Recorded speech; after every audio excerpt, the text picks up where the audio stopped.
company and the game-changing Galaxy 500, as I say, and it won every race in that year and gave Jack Sears his second championship after he'd won his first year, the 1958 crown. So let's look at some of the cars that are going to come out on the track then, and the other cars that we're going to see as well are the NASCARs, because it again is a big anniversary of NASCAR here, and we're celebrating it. Of course, we like to pick the championships and the years, etc., that we can go by and find a really good sort of hook to hang something on. And of course, you don't see NASCARs in this country very often at all.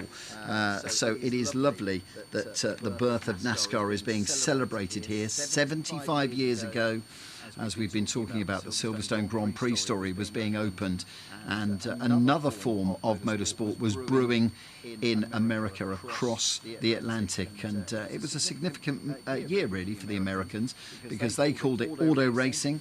It marked the birth of NASCAR, as much as we're trying to mark that today, of course. So the first stock car racers had a singular purpose: to outrun the long arm of the law and keep up their supply of moonshine across country roads. The bootleggers had these souped up cars that they had taken from showrooms, stripped away, and made sure that they could stay ahead. And once the ban on the sale of alcohol was lifted in 1933, it was like, well, what can we do with them really? Let's maybe go racing with them. And it wasn't until December 1947 that was a guy called Bill France Sr., and he organised this meeting at the Streamline Hotel in Daytona Beach, Florida, to discuss the future of stock car racing, as he wanted to call it. One of the reasons why they called it stock cars was because they literally did come from the stock of cars in showrooms. And at that meeting, the National Association for Stock Car Racing was achieved, NASCAR as it became, and then the sands of Daytona Beach, which had long hosted speed record attempts, back in 1948 ran the very first NASCAR race. And we've got some of those cars here today at Silverstone. You can see them on the track there. Some of them are really going back into a bit of history as well. One of the cars that you can see on the track there was one of King Richard's cars, because July 1984, watched by President Reagan, Richard Petty scored his 200th victory in the Firecracker 400 at Daytona, and that's a record, let me tell you, that still has to be matched by NASCAR in any other drivers and so on. And it was the Daytona 500 of 1979 that really kicked off the modern era, to be honest. Petty won that day, and it's a race that is still remembered by so many. CBS, I think, were the broadcaster at the time. They showed that first race, actually flag-to-flag coverage. Never been happened before. So NASCAR 500-miler. Cale Yarborough is another name. Bobby Allison is another name that you probably would remember. And they were the big names back in those days. And here we've got some of those NASCARs here, and including one of the NASCARs that takes us right the way back to those early days that you can see. And the great thing is, of course, about the NASCARs is the noise that they make when they bring those big engines over here. And a lot of the cars, you'll get names like Chevrolet and those kind of things, but there were some Fords in amongst them, but mainly it was like Dodge, Chevrolet, those kind of things that were the cars that we saw. And it's great to see them here at Silverstone, because it is very unusual to see NASCARs on a track here, and they, as I say, go right the way through the decades. So we've got these fearsome V8 monsters here. These cars are capable of doing 200 miles an hour. I'm not sure we'll get them up to that sort of speed here at Silverstone today. They don't like racing in the rain, so thank goodness it's dry, otherwise we might have a bit of a problem.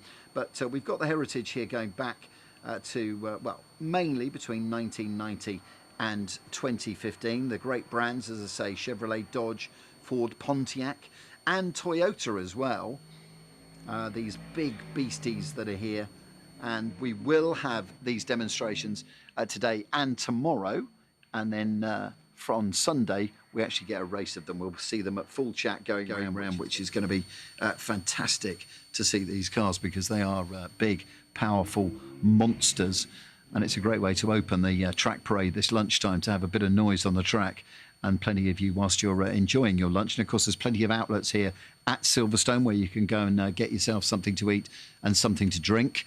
The big stage as well is operational at the moment. There's some stuff over there, and of course very busy this afternoon. Max Chilton will be on the big stage at 2:30. Mike Brewer will be on the big stage at 3 o'clock, and we'll be talking BRM on the big stage as well around about 20 to 4, and then bands, the Christians at 7:15, and ABC at 8:30. But on track at the moment, if you're looking at a track and looking at one of our screens, and there's plenty of screens dotted about, of course, we've got the NASCARs here because they are celebrating their 75th anniversary of NASCAR racing. So just coming back into the pit lane, and then we'll start to see some of the car parades. And we have had our reporter, Rob Jan, has been out. He's been chatting to some of the car club people as well. So as soon as we see cars out on track from the various manufacturers, then we'll start to hear from some of the club secretaries and so on that are out there. But still, these NASCARs just finishing off this lap, this demonstration. And as I say, there's another demonstration with them tomorrow lunchtime as well.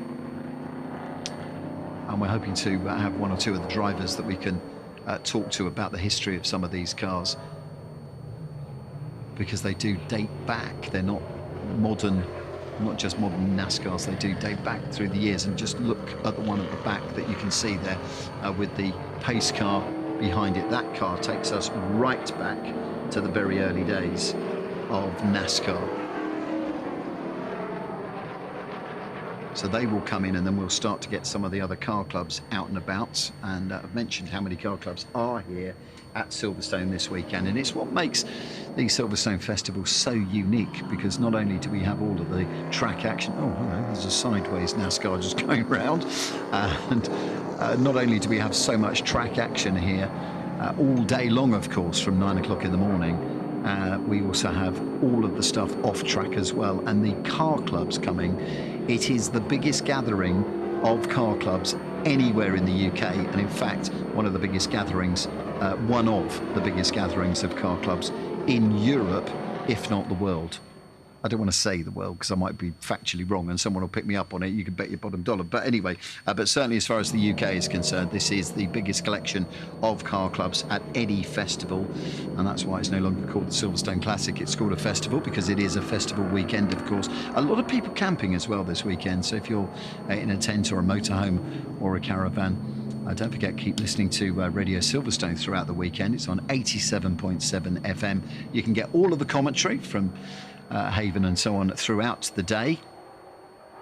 And then, of course, in the evening, Tracks of My Years, which is where people talk about the music that they want played. And The Breakfast Show wakes you up in the morning with a good old look ahead to the day here. So we should be seeing GT40 Enthusiast Club. We should be seeing a number of the Ford clubs out and about as well, and of course the Triumphs going out, the Triumph TR Register car club. We've got the Gay Classic Car Group, the Vauxhall Droop Snoot Group, and Club Calibra as well. Every lunchtime over the next 3 days will be full smatterings of all of the various car clubs, so they get the opportunity to come here and to display, but at the same time they get the opportunity to come and take to the Silverstone track. So the NASCAR's still doing one or two more laps just before they finish. Great to see these big beasties out there, isn't it?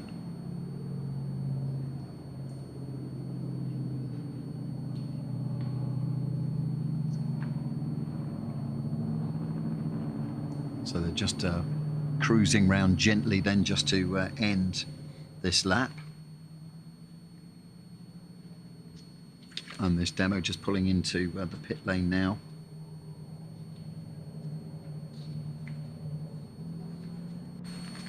And as I say, tomorrow we'll be hearing from some of the drivers of these amazing cars and finding out a little bit more about the history of NASCAR and some of the cars that you'll see on track, so we can sort of put a name, a face to a name, for want of a better word, really.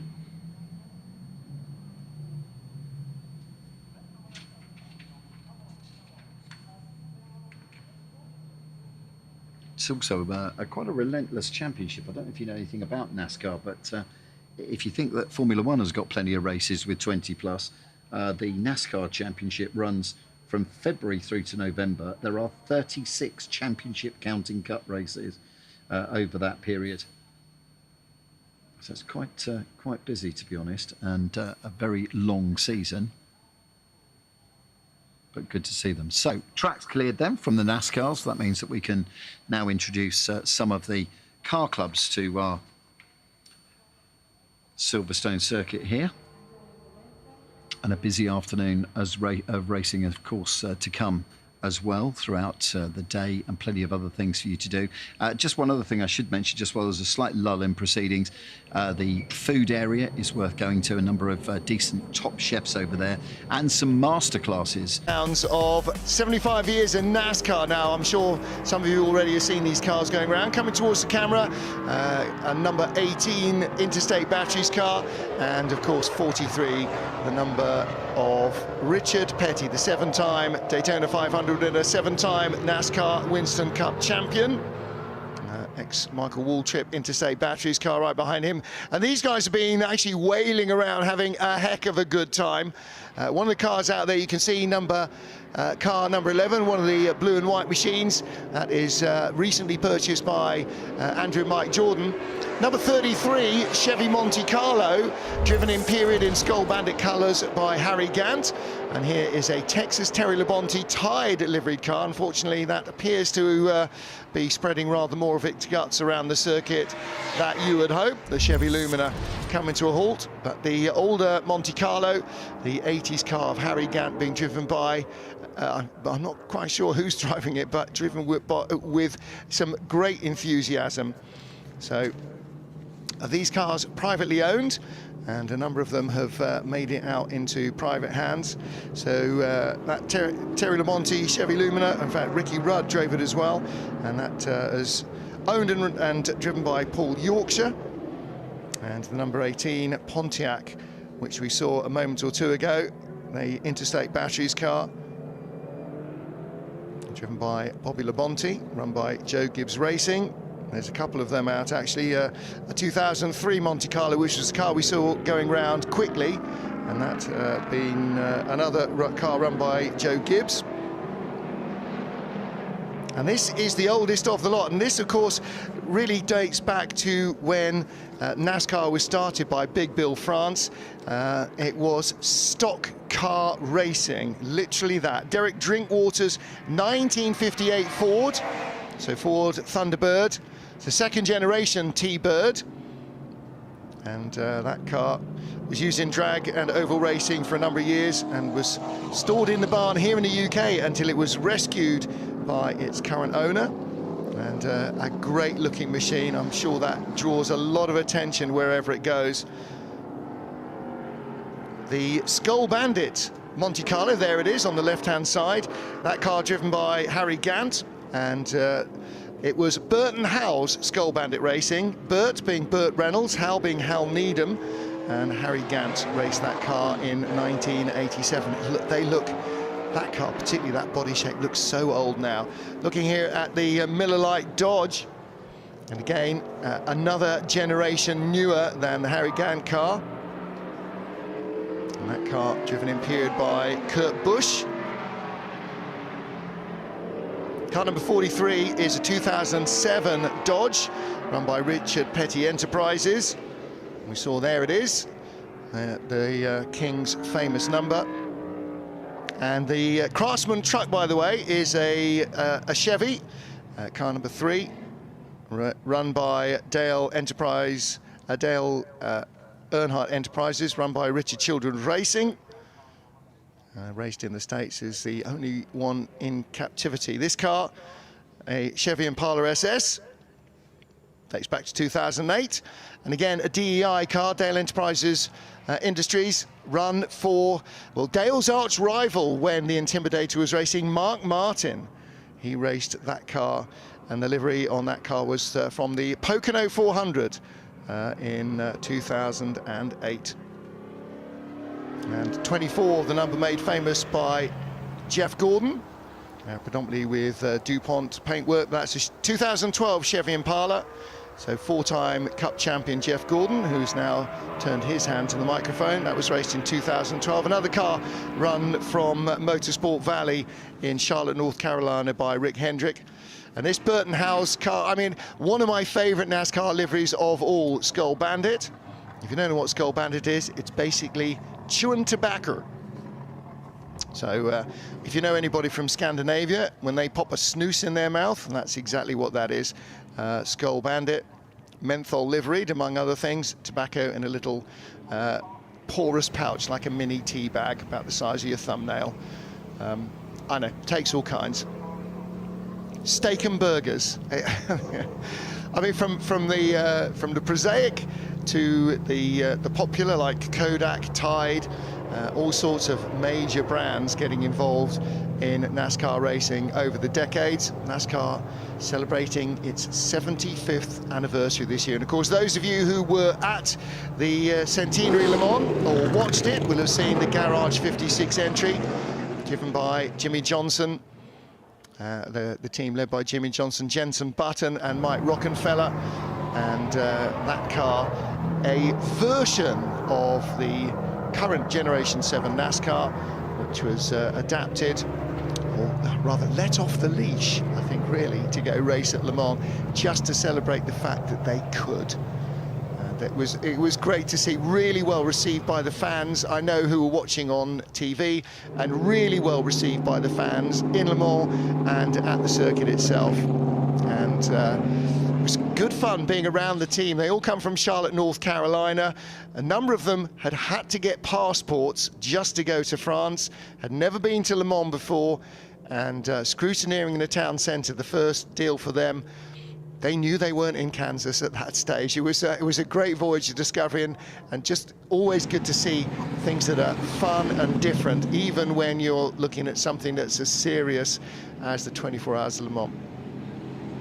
Well, there is the Craftsman's truck, one of the NASCAR support series, or now it's really its own series. And great to see those. And if you ever get the chance to go to the States and drive one of the NASCAR experiences, the Richard Petty experience, or one of the others that are now being run, I can't urge you strongly enough to do so.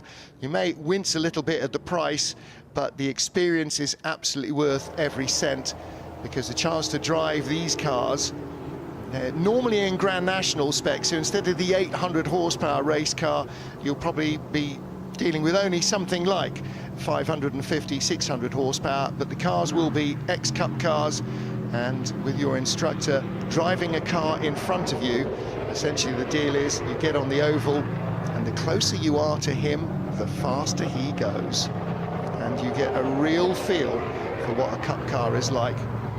It's absolutely unrepeatable anywhere other than on an oval. Fantastic experience, and great to see these cars out here. A little bit of a shame that that one let go. And there is oil down on the track, so it'll just be a little bit of cleaning up to do before we get into the final race of the weekend, the HSCC Road Sports Trophy. What's a road sports car, Martin? Well, it is a road-going sports car. At least that's what it was to start with. So it's not some esoteric carbon fibre doohickey that somebody drafted out of CAD and dreamt up in a lab with a laptop. It is basically a production road-going sports car that has been modified lightly for racing. So it is the kind of club level of racing that so many people get involved in the first place.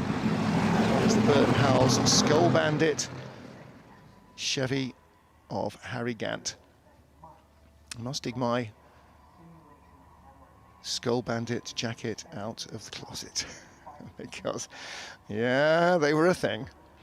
Shiny bomber jacket with Burton Howes Skull Bandit all over it. Hey, you can't get NASCAR enough, that's all I'm saying. Tide's in, dirt's out. Oil's all over the place. I think we need a bit more tied down on that to try and tidy up the oil slick. Luckily, he realised what was going on. I'm sure the limited dash lit up like a Christmas tree to alert our driver to the fact that not all was well in the grubby bits department. And he pulled off as quickly, or as reasonably quickly as he could, or as quickly as he reasonably could, to try and avoid as everybody does, if something goes wrong with the car, first of all, you want to get out of the way, and secondly, you don't want to make a mess of the racetrack. And not just because the race director and the clerk of the course will shout at you afterwards, which they will, but because you have that responsibility to keep the racetrack clean and safe as you can for everybody else. Right, one more race to go, coming your way shortly here at Silverstone.